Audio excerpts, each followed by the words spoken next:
So welcome back, everybody. Welcome to the security stream. And up next, we have Chris Perry from BMC Software. He's going to be talking, as we mentioned earlier on, about zero trust. And you probably heard this term mentioned a lot, and it's certainly a topic that I'm very interested in. I'll hand over to Chris in a moment. But for the purpose of feedback, this is session 1AI. So do take a note of that, and please give feedback at the end. I'll remind you at the when we get to the end of the session. And don't forget our charity as well. So if you go onto the agenda and you look for the Virgin Money Giving logo, click on that. And if you haven't donated and you are willing to, please do so. We're be very grateful for your donation to very worthy causes there. So that's our GSC charities of the year.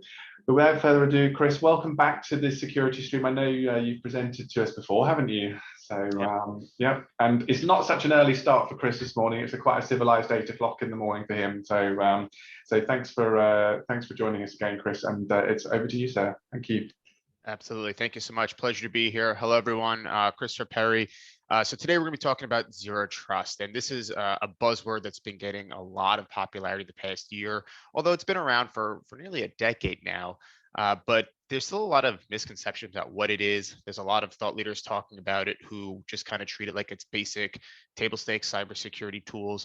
So I'm going to try and distill some of that today, really get into the weeds of what it means, what it looks like, apply it to the mainframe. So hopefully we can all walk away from here a little bit more educated on where security architecture is going in the future, and specifically how this can apply to us in the mainframe space. So let's just jump right into it. A short little background. I come at things very much not from a mainframe background. My background is doing typical offensive cybersecurity. My background was in the military for nearly a decade, where I worked as part of Army Cyber Command with the National Security Agency doing these offensive attacks. So about 3 years ago, I joined BMC, and that's really when I first started taking a look at the mainframe as a platform, started doing my own penetration testing of the system, working with brilliant mainframers who got me up to speed really quick. But you'll notice just I come at it a little bit different than a typical, very seasoned mainframe thought leader. So hopefully that's something that you enjoy, and please ask questions as we go. So let's just jump right into it. What is zero trust? Well, it's really nothing more than growth on a typical security model. And I think for many of us, we'll find that we are still using typical security models today in our environments to try and protect us.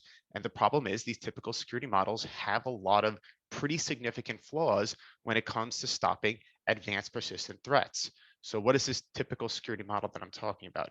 Well, it's trying to create a moat around your core data, your core systems, and say, we're going to keep all the bad people out of our moat.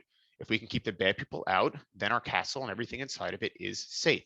This moat being in general a firewall. Keep them out at the perimeter and everything is good. But this basic model really fails against the types of attacks that we see happening every single day. And just to list a couple of them, right?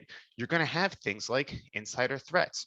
No one likes to think that the person working alongside them might be a threat. But the reality is that if you work at a large organization, it's simply a numbers game.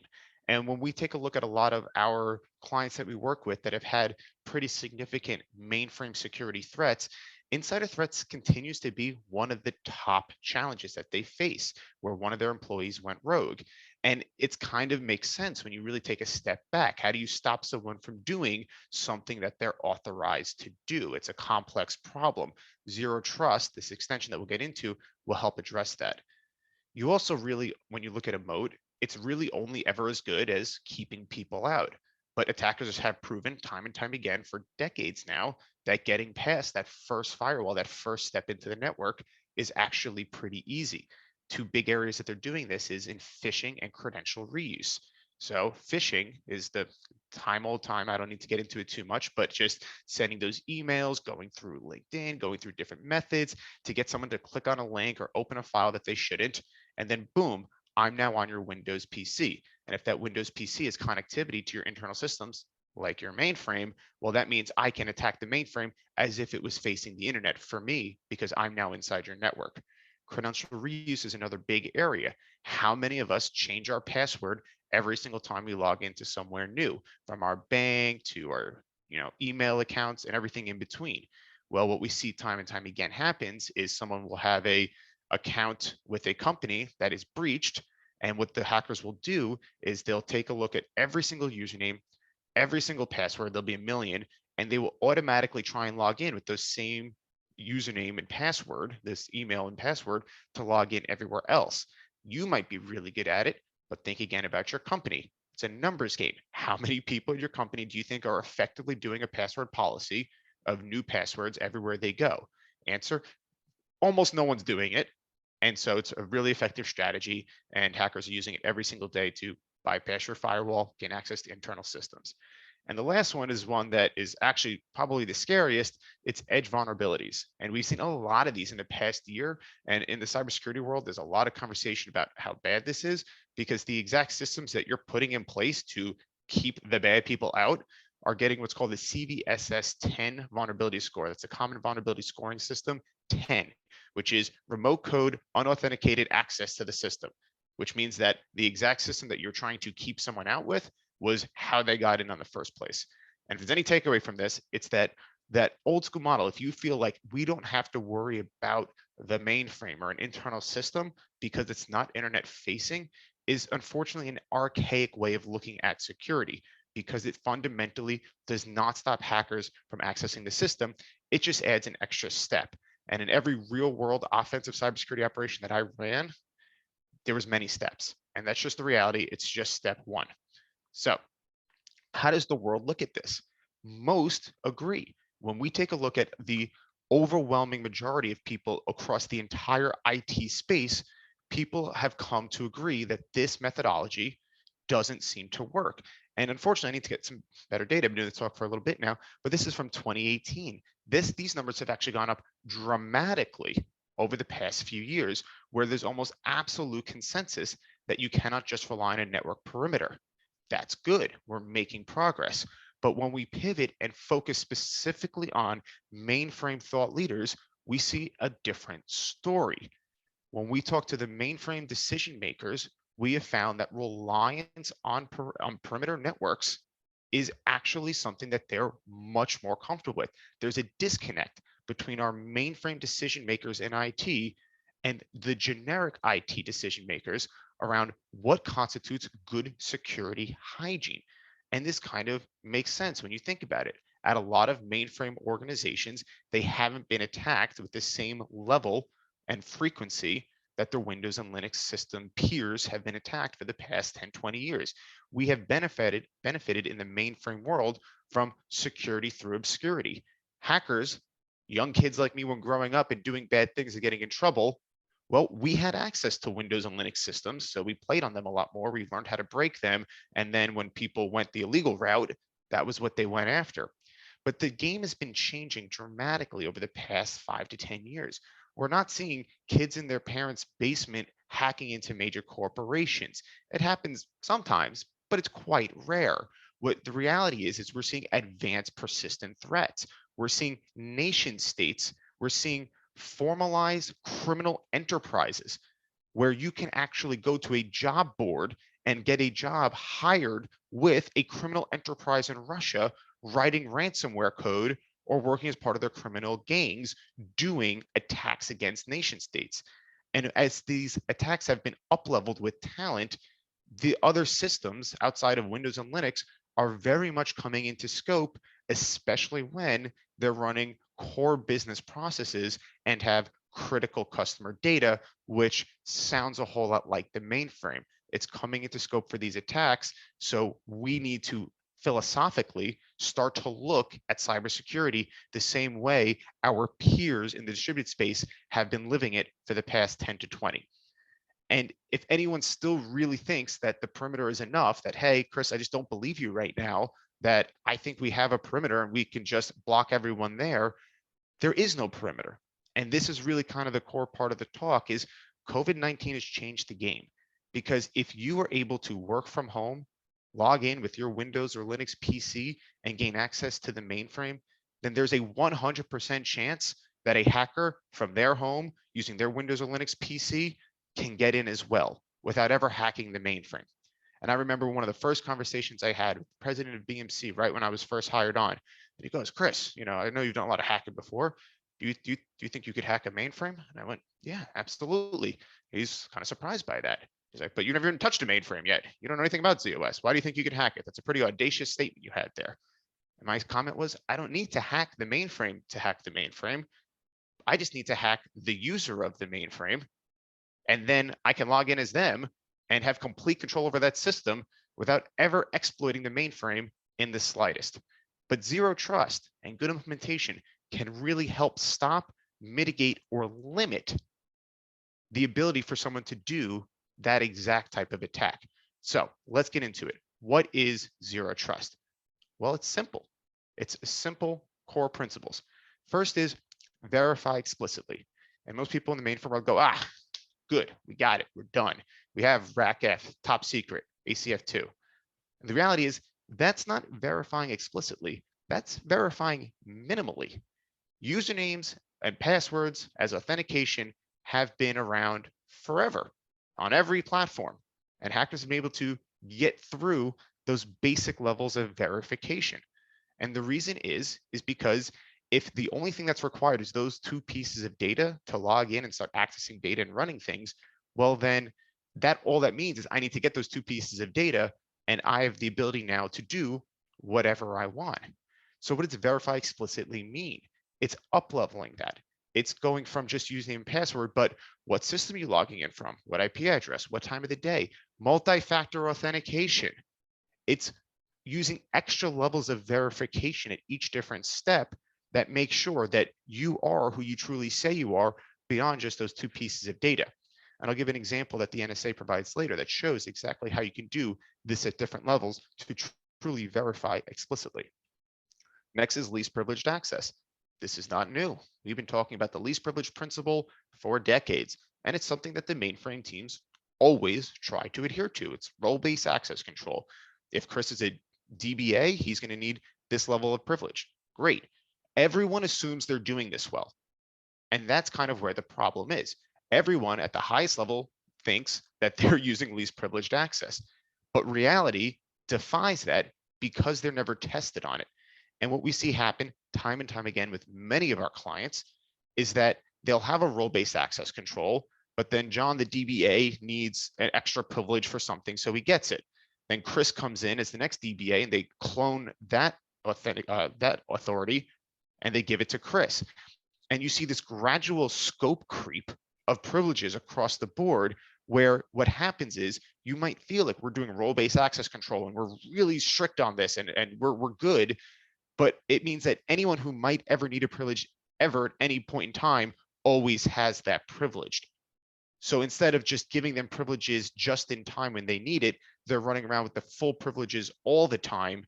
And that means that if a hacker ever does get through verify explicitly to gain access to those credentials, their scope of what they can do increases dramatically. And a core thing that we're trying to do at Zero Trust is limit the ability of a breach to have a massive impact.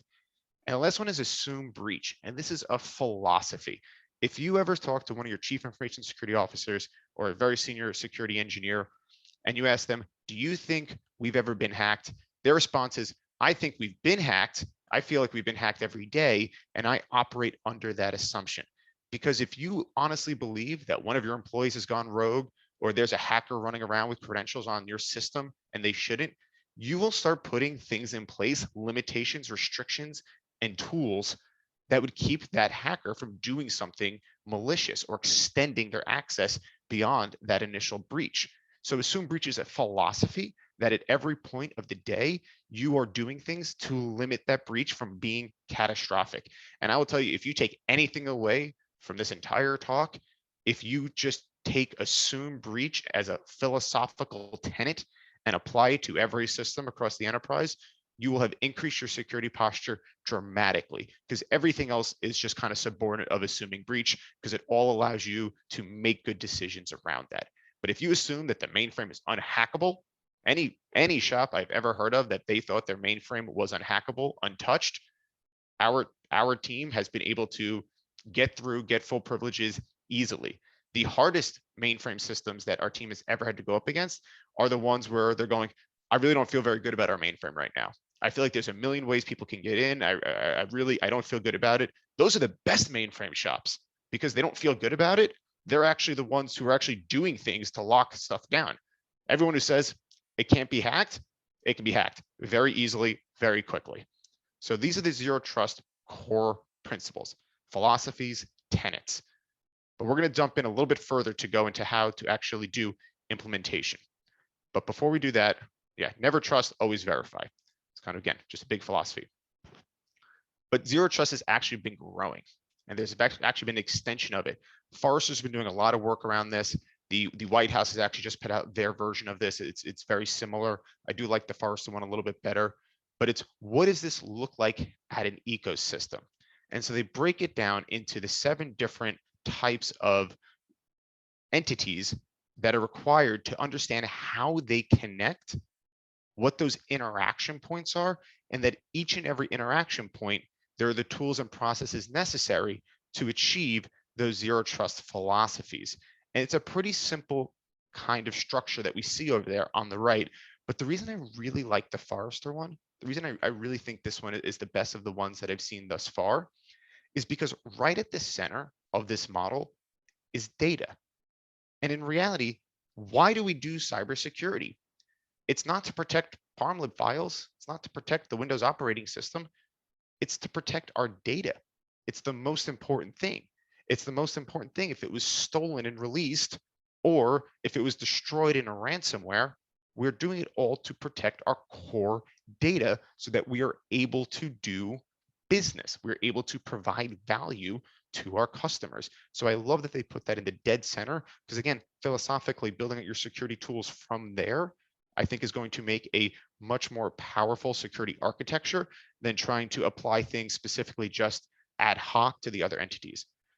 The other reason I really like this extended zero trust model is the automation orchestration and the visibility and analytics that percolates throughout each of the different entities and really kind of guides how we should go about doing this. Because if we believe that we have, again, a good security system in place because we have the same ESN that we've been using for the past 20 years, the truth is you may just not know all of the bad things that are possible for bypassing, breaking, or limitations in the ESM because you're not doing any of the visibility and analytics that actually watches users, like privileged user monitoring or privilege escalation detection, or all those things that might exist because you're just not looking. And so there's just this faith that your security architecture is working the way it is because you can't see or can't test any different. And I think automation orchestration is equally important because there's no one who has way too many people on their staff, is bored, and has nothing to do at work all day. That's just not reality, not for any shop, not for mainframe, not for cybersecurity, not for the intersection of the two. So we need tools that automate and orchestrate between these components that allow these things to happen efficiently so that we are not simply relying on someone to build reports once a week to try and comb through echelons of data to try and understand if there might have been an incident. So automation orchestration, visibility and analytics ties this all together that allows you to truly protect your data.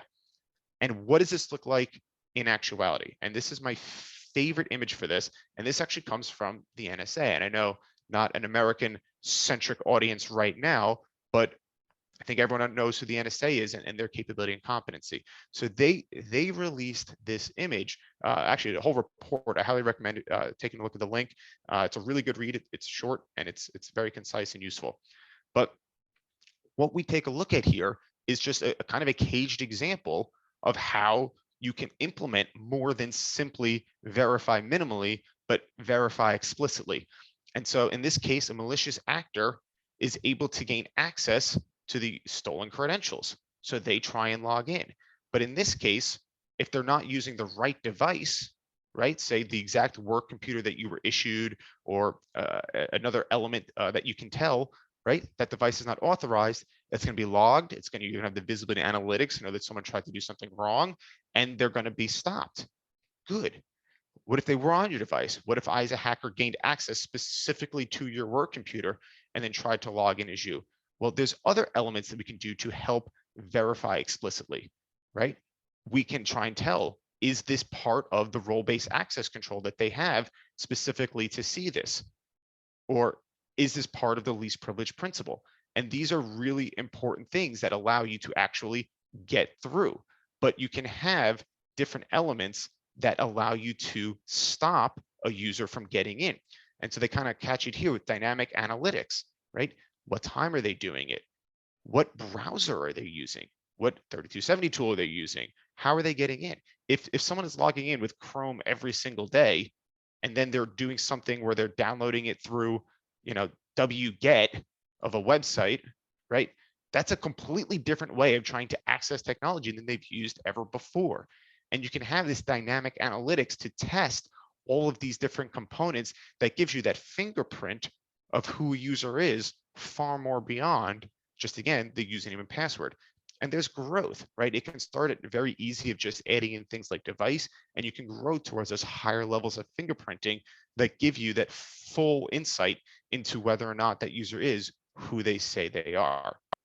And so this is, again, just a really good model for kind of understanding it. It can get even more complex than this, but just to understand how and why simple username password authentication is not zero trust, it's security of the 90s. So what are you really protecting? And I kind of answered this question already. The data. You're really protecting the data. So let's make a hard pivot real quick. This is a mainframe conversation, right? And unfortunately, too often, the mainframe is left out of the conversation when it comes to implementing tier 1 cybersecurity concerns. And like discussed a little bit earlier, that worked. That worked in the 90s, that worked in the early 2000s, probably worked 5-10 years ago even, right? Because the hackers of those days did not have access to ZOS at the same level that they did everything else. So they were not, it was just security through obscurity. But unfortunately, security through obscurity is not real security. It'll help you from being attacked as often, but it doesn't actually help you to be secure. And the mainframe is a core part of the IT enterprise. It's a server that, if it was taken down, would be catastrophic for, I guarantee, every single person on this call.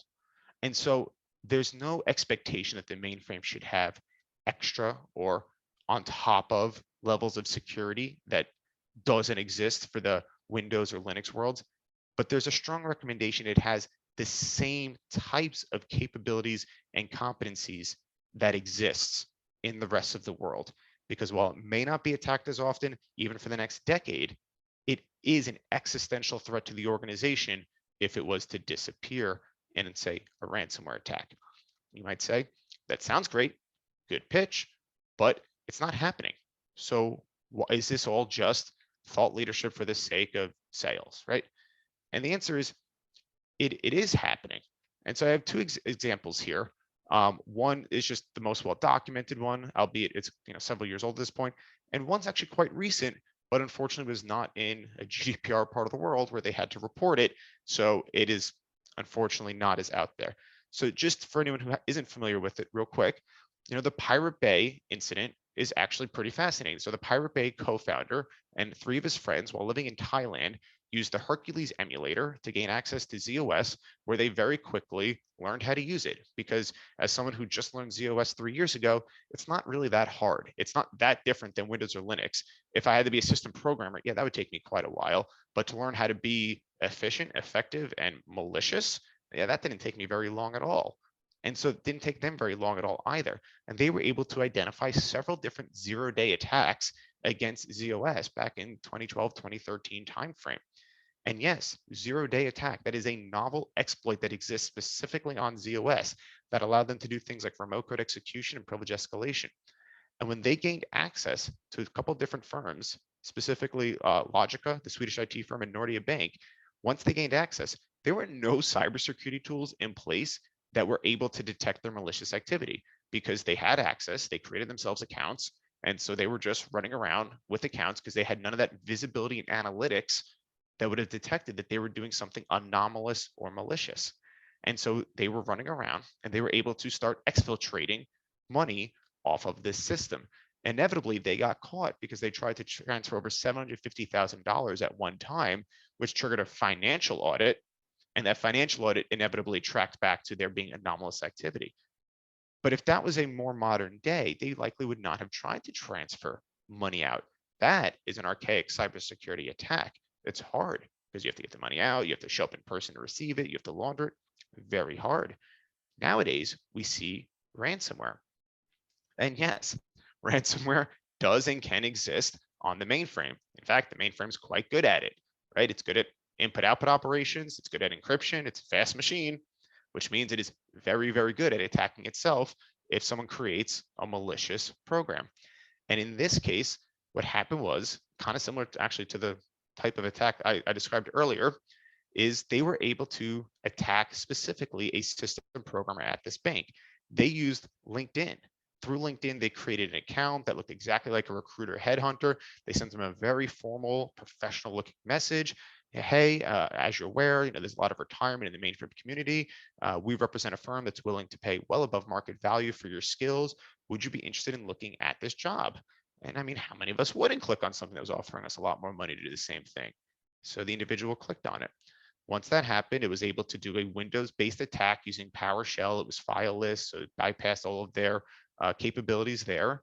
And it was able to do a keylogger for their computer. So they got the username, got the password. And from here, they didn't even really log in to the mainframe. They used FTP, because if you're familiar with FTP, most FTP systems are still set up where you can submit JCL jobs. If you could submit JCL jobs, that's remote code execution. And so they ran one to search for different file sets, and they ran a second where they did custom ransomware encryption.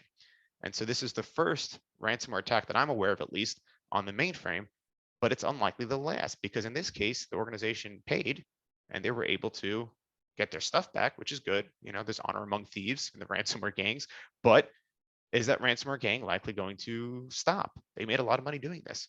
And so it's really just a good business case. And if you have any idea for how fast and effective ransomware can be on the mainframe, we actually built one. And we can show you just kind of how fast it is, because it's not anything that's that complex. You see right here, your PII, all that data in a data set. You can simply just run a thing that's going to open it, encrypt it, close it back in, gobbledygook. And at this point, you would need the custom encryption key that we have in order to decrypt that data. And so this is really, at that point, you choose to either go to some type of backup, try and figure out the whole recovery process, which is something that many companies should be taking a very strong look at with this ransomware recovery, or two, pay the ransom and get your money back there. And the ransomware gangs are actually quite professionalized in a almost funny way, where they kind of know how hard it's going to be for you to do your recovery. They do their homework. And so they know if it's going to take you, worth $10 million to do the recovery, they'll come in and kind of slide you a little bill saying, well, we know it's going to cost you 10 million worth of resources and loss and all of this. So you give us 5 million, and that's a net profit for you. You net win there. And they're so good at that in doing that negotiation that companies continue to pay, because it is actually a net business win for them to pay the 5 million versus lose the 10 million.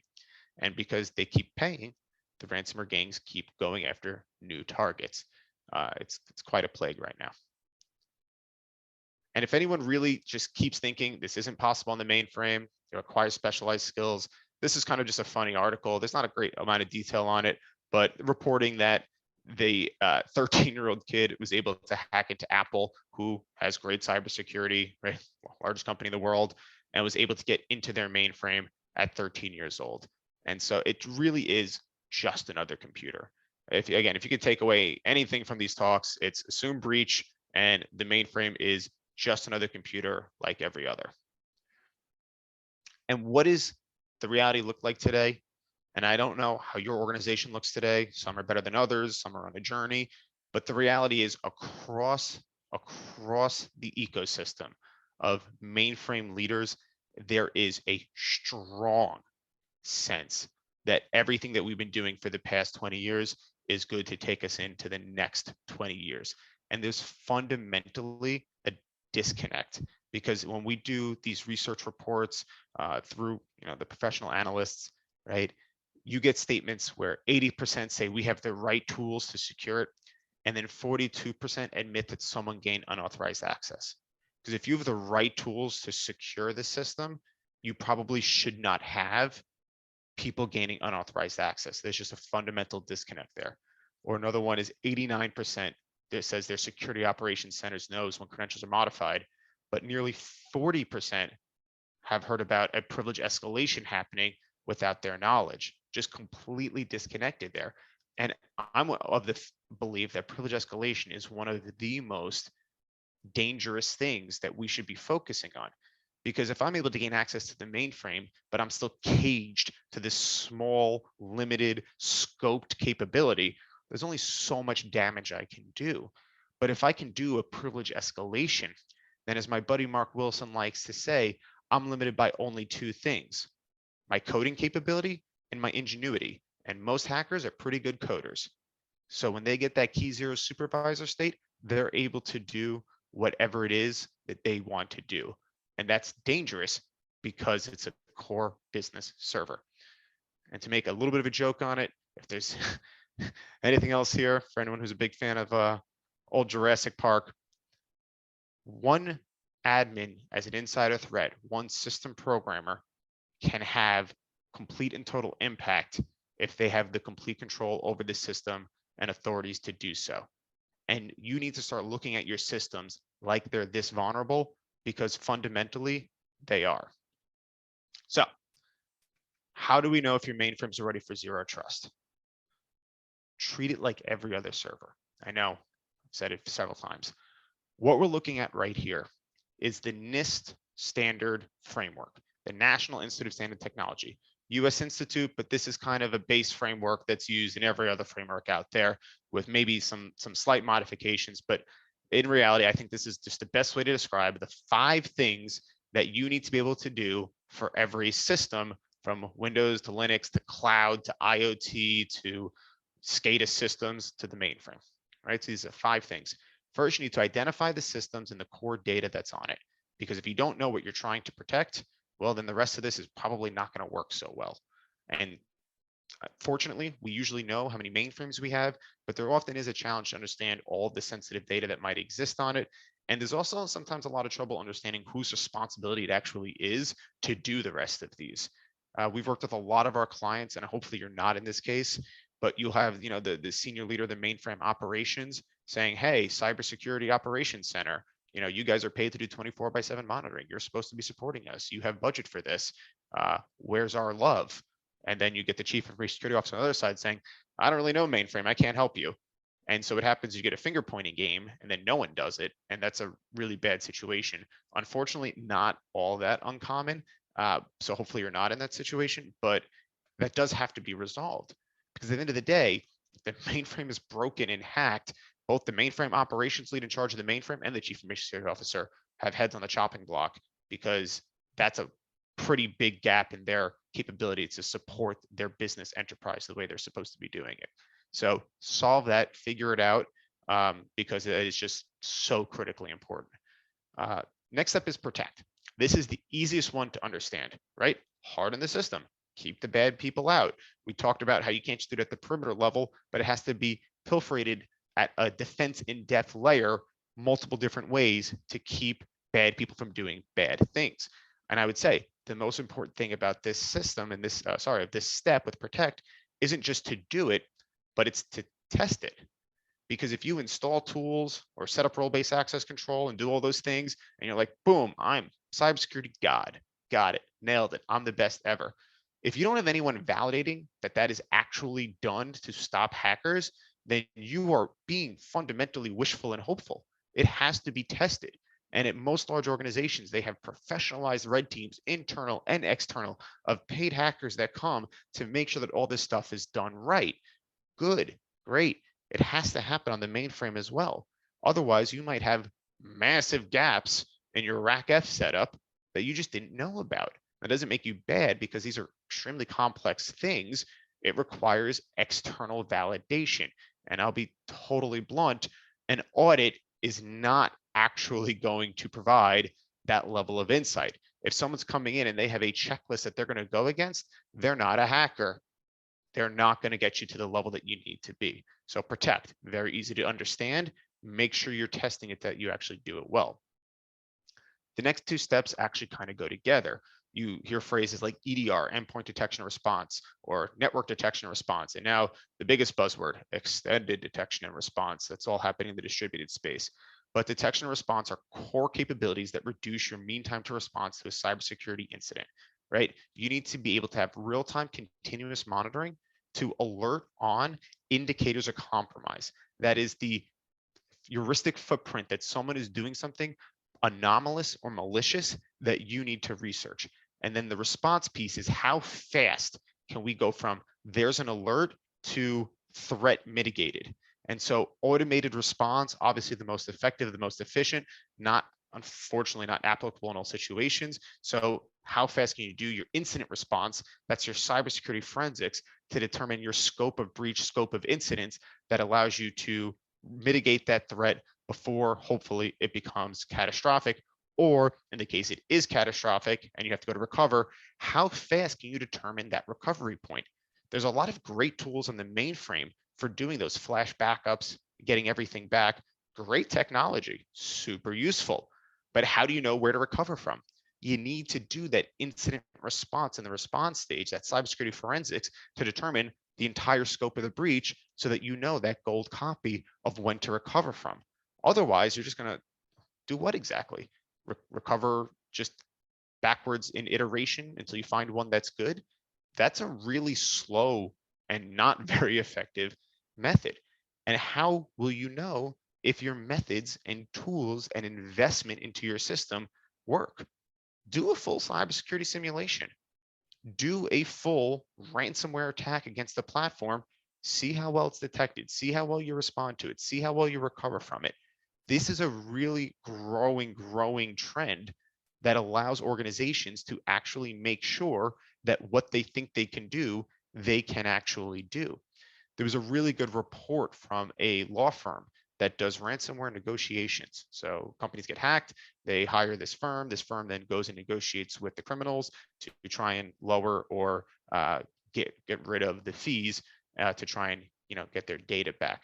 And they wrote up almost all of his clients had recovery tools. It's kind of crazy. If you have recovery tools, why are we paying criminals to get our data back? Because they never tested their recovery tools in a real life simulation. They didn't work the way they expected it to work, which means that their investment was for nothing. So if you're going to invest in all of this stuff and you're going to implement it, you need to test it at every level to make sure that it's working the way you think it's working. Just kind of critically important, treat it like every other server.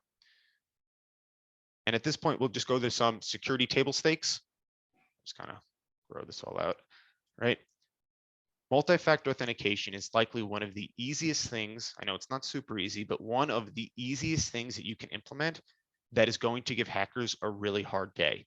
When I was doing my offensive cybersecurity operations, when we got onto a system, had to deal with multi-factor authentication, I'll be honest, it didn't stop us fully. There are ways around it, and you can look up different winds, like SolarWinds. They had a nice MFA bypass when they were doing their attacks there. That was the Russians, right? It won't stop you completely, but it makes it dramatically harder. It's probably one of the lowest hanging fruits to give you the most bang for your buck. The second one, privileged access management. If you are not using an automated orchestrated tool that allows you to give just-in-time authentication to do privileged activity, that's going to make a hacker's life so much easier, because once I get those credentials, once I get in, I have keys to the kingdom. But if you don't give anyone keys to the kingdom, then you need to figure out how to do your day job. So if, say, Chris Perry needs to do privileged work from 10 a.m. to 12 on Friday for an approved piece of work in my ITSM workflow, right? I can get credentials just for that caged 2-hour period that allows me to do my work, but now my account is not running around fully privileged all the time. This is the automated, orchestrated way to achieve least privilege principle and really will jam up hackers who now are stuck caged with these low-level accounts. Next, real-time continuous monitoring. You need to be able to see what's happening on your system.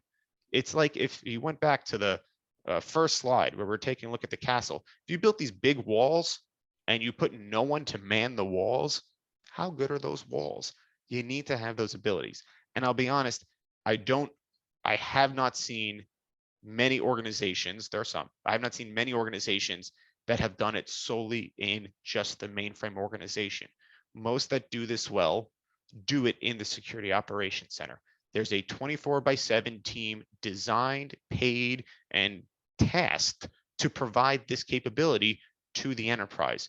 So integrating the mainframe into their tools and processes is a core part of allowing your organization to treat the mainframe like every other server. Full incident response. What we've seen working through a lot of clients who are doing ransomware simulations is that their incident response tools that they thought would work, that they've invested in for a very long time, are fundamentally insufficient, because when there's a ransomware attack, all the logs and things that you'd want to recover from and use to support break. So you need to have separation of controls around incident response that allows someone to do cybersecurity forensics. And the last is pen test your security controls. Pen test all of your controls. These are critically important parts of the process, because if you just pay a vendor, any vendor, to come and set up a bunch of tools, the chance that it works is very slim. And I really like this comic on the right. It makes me giggle every time. But you might have the silver bullet, but if you don't have the thing that makes that silver bullet work, then you don't have anything. So critical low-level items to consider, that if you don't think these exist in your mainframe environment, you have a gap in your security architecture that you likely want to take a look at. And the truth is, just like Rome wasn't built in the day, zero trust is not achieved in a day. It's generally a multi-year process. I think Google is one of the first companies that really went about doing this back in 2015, and it took them many years, and they have, infinite money to throw at these problems. But so when you take a look at it, if there's anything that we can take away from our level, it's to understand what that process might look like. And the biggest thing we can do is launch the program. There should be an actual zero trust initiative going on at your organization, where you have a project manager that is in charge and responsible for it, stakeholders that are identified, and everything else will start to fall into place. But zero trust and higher level cybersecurity capabilities will not happen by accident. They are not just going to fall into place where 10 years from now you have this perfect security architecture, having done things ad hoc. It requires deliberate planning and execution that allows you to achieve those integration points while also connected with every other server and computer on the network. So once you launch that program, you can actually start that journey and make sure that it happens. And steps 2 through 5 are just kind of sensible product management. Assess your gaps. You got to figure out where you are today, so you understand where you need to go. You need to plan how to get there, act to do it, and then optimize, right? Optimize is a lot like pen testing. You need to make sure that what you did works. And so it's really, again, launch the program, get it going. 10 years from now, your organization will be extremely happy that you did. So to kind of close up before we start going into some questions area, some things you heard me say many times, try not to get too redundant here, but assume breach. You can tell a good cybersecurity professional from a bad cybersecurity professional by the good ones are constantly aware of the fact that they're not good. And that's how you get good. Extend your security process. If you treat the mainframe like every other server, you'll be doing a pretty good job. No false sense of security. Honestly, this is, again, something that is still 3 years into my time working in the mainframe community, very challenging. But this belief that mainframes are unhackable, that the threat is overblown, that they don't know about it, that they have RACFs, that they're good, it is extremely pervasive still. So as a community, we need to do a good job of breaking down those barriers and understanding that the mainframe is just a computer and just as vulnerable to every other type of attack that exists. Establish a baseline. We need to understand where we are today in order to get better, and then build a plan and go do it. You got to launch that program and you got to get after it. So at this point, kind of kept to the 45-minute mark. I would love if there are any questions. I'd love to discuss these things. I'm obviously very passionate about this topic. So yeah, please let me know. Thank you very much, Chris. So any questions for Chris? I'm going to allow you to unmute your line, by the way. So if you want to post a question in the chat, or unmute your line. Be more than happy to take your question. And just a comment actually from Niall in the chat. Yeah, I'm just seeing that now. Yeah, you can see. Yeah, so Yeah. the best mindset is absolutely hope for the best, prepare for the worst. Absolutely. I mean, you know, again, I use a lot of I've tried to use less, but unfortunately, I use a lot of military analogies in my thought process. And it would be like if you were ever setting up a defensive posture, defensive base in a war zone, and you never checked on it. You never walked outside your base to look at it the way the enemy would look at it to understand if there's any flaws in your security. Or if you would just say, we set up a base, we don't have to man it. I mean, it's illogical, right? You would never see that a military person do that in the infantry, right? And we're in cyber war. I mean, again, not to just use buzzword lingo here, but there are legitimate advancements and threats attacking every one of our organizations every single day. That is reality. So we need to treat this like a cyber war, and we will start making really good decisions as the stalwart defenders of the organization. Indeed. While we're waiting for questions, Chris, I mean, something that I wanted to ask your opinion on. So, as you know, being a security professional yourself, the #1 rule for security to work in any organization is top-down support. So if you don't have that at the top, you will always fail in your security program, right? But if, like, you're a techie on the ground, like a lot of people on this call are, you know, running systems, doing day-to-day security operations, and we know about all of these problems, I think what we struggle with is how do we convince our management to get this onto the agenda so that we can start fixing some of these things. I think that's what, and I'm sure a lot of people on this call agree with me here, that it's convincing our management, senior management, we have a problem here, and we need to pay this special attention to the mainframe also. What would your advice be to try and conquer that? Yeah, so it's never easy. When senior leaders need to be convinced of things, it's never easy. We have put together a lot of collateral, not to make this anything about BMC, right? But we have put together a lot of collateral around the threat that explains it very efficiently, from walking through a dozen of rural mainframe attacks and giving backgrounds on all of them. So we do have things that can support that. So if you did want some of that to bring to senior leadership, we can help you from that front. But it's about making them aware. You know, there's the decision maker, but then there's always the champion, right? The champion is usually the one who actually knows how things work, right? And they're the ones that can kind of help drive the decision maker to understand fully the issues. And again, I'm obviously very passionate about this. So if you ever wanted to bring me into an organization to have a conversation around these things, it doesn't have to be as sales oriented, but just to talk mainframe security, I'm also very happy to do it if anyone would think that that'd be helpful for them. Okay, thank you.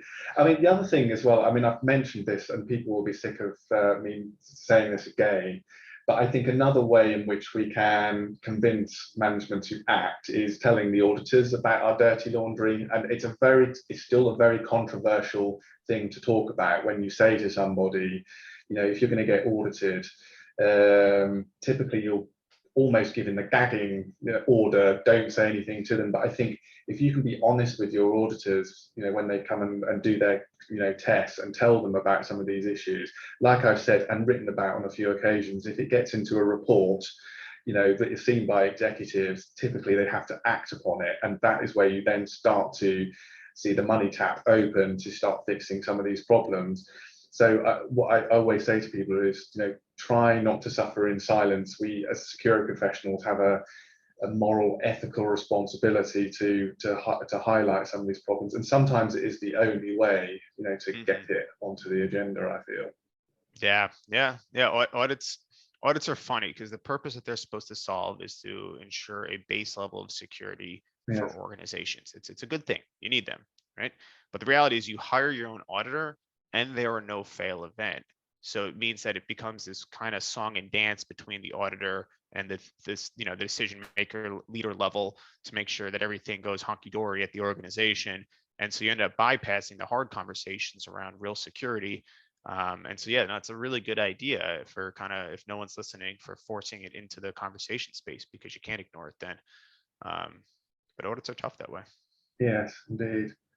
And the other thing that I want to sort of mention was about this still I don't know if you're finding the same. I think you sort of really mentioned it in your earlier in the session about sort of how the mainframe is still siloed, still very, it's not connected to anything, as in like, you know, the enterprise security tools, whether it's an identity management solution, a SIEM, or, you know, a PAM solution. It's still very out there on its own in the cold, being looked after. And I think the messaging that I get from that, you're seeing that also across the, Yeah.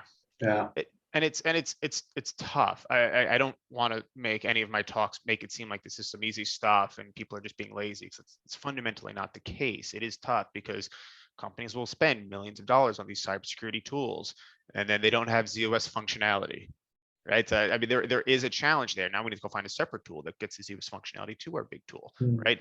There is that extra step involved, that extra work, that extra effort, now extra investment, all of these pieces that you have to work through. So I'm very empathetic that it's not always just do the right thing. It's so easy. It usually is hard to do the right thing, but it's important as well, because the absence of doing the right thing could be an existential threat. Indeed. And I love the graphic that you put on there about the data at the heart of everything, because you're absolutely right. I mean, yes, of course, all of the, you know, the sort of, like you mentioned about PalmLib and stuff and the controls around that, but actually at the heart of it, it's always called the crown jewels, is the data. If you don't have data, you can't serve your customers, all the horror stories that come with that. So it's just, I think that's something that we all have to keep in mind, is that the goal, you know, what we're trying to protect here. And there was one story that I told once where people have heard some of this many times about, you know, convincing executives about how to you know, to invest in mainframe security. And this guy had this conversation with an executive saying, you know, your data, your personal data, your bank account details are all held on the mainframe, and how would you feel if that data was leaked out? Somehow he managed to convince him to spend a load of money on a security improvement program. But anyway, but it's sometimes that kind of make it personal kind of conversation, isn't it? To That's funny. Yeah, no, that's a funny method. I like that. Yeah, but it's true though, isn't it? I mean, all Yeah. employees in the company, if this was a bank or an insurance company, you've probably got your policy, your bank account with them. You know, everyone from the executive down is probably that their data is in a database somewhere on the mainframe. So, yeah. Yeah. But and we had another comment from Niall, by the way. He says an analogy, a security a security guard at a jeweler should think like a burglar rather than like an employee in order to best evaluate their security. Absolutely. Perfect. Yeah. I mean, that's absolutely correct. I mean, it's why they call them like red hats, right? Because it's supposed to be the attackers, right? That's the hat of mimicking the bad guys. Think like a bad guy, and you're going to have good security. Absolutely. Yeah. Well, we don't have any more questions, Chris. So thank you so much for taking the time to present to us today, and of course all the preparation work that you've done as well. Certainly, I do like the zero trust model, and the organisation that I'm doing some work for at the moment have adopted it as well, and there's different sort of things that are going on. So it's really interesting, and a lot of security lectures that I go to now feature zero trust. So yeah, something that we have to really get to grips with. So thank you very much. Absolutely, my pleasure to be here. Again, I'm very passionate about all types of cybersecurity and the mainframe. So anyone who's interested in some follow-on conversations, please reach out. I'm easy to find. And thank you so much for attending today. Thank you. And thank you everybody for joining and for your participation. So this is session 1AI for the purpose of feedback. So please do complete that. Again, it's important for CPE, claiming your CPE points, as well as entering into the prize draw. And just, we need feedback for both the presenters and for GSE. So please be completely honest. Don't forget the charity as well. So we haven't hit our target yet. So if you can donate, it's on the agenda. You can click on the Virgin Money Giving link and it will take you to the website. And up next, and this is a session that I'm going to, by the way, is the Lunch and Learn with Resley Costabel. And this is around imposter syndrome. So if on your personal development plan, you've got somewhere, some objectives there, this might be the session to go to, but you can never miss a Resley session. She's so good. So I'd encourage you to go to it. And then in the security stream, we are back here at 2 o'clock. with Mark Nelson from RACF Development, and he's going to be giving us an introduction to RAC Group, so I encourage you to join that. And of course, there are other sessions in the other streams as well, so you're welcome to have a look at those and join. So yeah, enjoy your lunch. Hopefully we'll see you in the lunch and learn, and hopefully we'll see you back in the security stream at 2 o'clock. Thank you, everybody. Thank you, Chris.